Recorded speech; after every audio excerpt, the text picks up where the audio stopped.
বৃষ্টি যেমন পৃথিবীকে পরিষ্কার করে দেয়, তেমনি আসমান থেকে আল্লাহর রহমত এসে আপনার সমস্যাগুলোকেও ধুয়ে মুছে পরিষ্কার করে দেয়। ওয়ায়াজআল লাকুম জান্নাতিন ওয়ায়াজআল লাকুম আনহারা, তোমাদের জন্য উদ্যান স্থাপন করবেন, তোমাদের জন্য নদীনালা প্রবাহিত করবেন।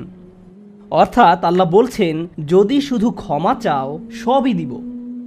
আমি আপনি মনে করি যে যদি আমরা আল্লাহর কাছে ক্ষমা চাই তাহলে শুধু ক্ষমা পাবো, কিন্তু আল্লাহ বলছেন যদি ক্ষমা চাও তাহলে এমন কিছু নেই যা আমি তোমাদের দিব না।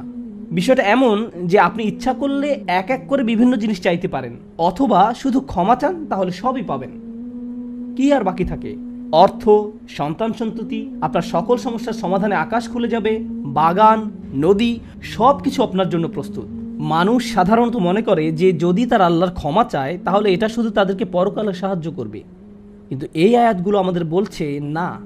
এই আয়াতগুলো আমাদেরকে বলছে যে না, আল্লাহ শুধু আমাদেরকে পরকালেই সাহায্য করবেন তা নয়, তিনি আমাদেরকে এই দুনিয়াতেও সাহায্য করবেন। একবার হজের কথা চিন্তা করুন। আমার আপনার জন্য হজের সবচেয়ে বড় অনুপ্রেরণা হলো আমাদের অতীতের সকল গুনাহ মাফ করে দেওয়া হবে, আমরা নতুন করে আবার শুরু করতে পারবো। যে কাপড়ে আপনি কবরে শায়িত হওয়ার কথা, সেরকম একটি কাপড়ে আপনি হজে যান। এমনকি হজের সময় যখন আমরা মার্চ করি সেই সম্পর্কে বলা হয়েছে, সুম্মা আফিদু মিন হাইসু আফদান নাস ওয়াস্তাগফিরুল্লাহ, অতঃপর তোমরা প্রত্যাবর্তন করো যেখান থেকে মানুষরা প্রত্যাবর্তন করে, এবং আল্লাহর কাছে ক্ষমা চাও। হজের মূল বিষয় হলো আল্লাহর নিকট ক্ষমা চাওয়া, এটাই হজের মূল উদ্দেশ্য।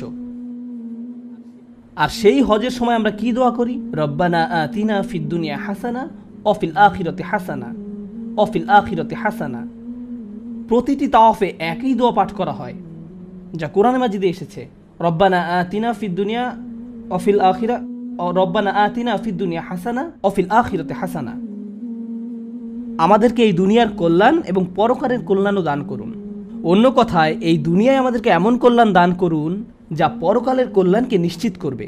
এরকম কিছুর অস্তিত্ব রয়েছে, আর এই সব কিছু আমরা তখনই পাবো যখন আমি আপনি আন্তরিকতার সাথে আল্লাহর নিকট ক্ষমা চাইব।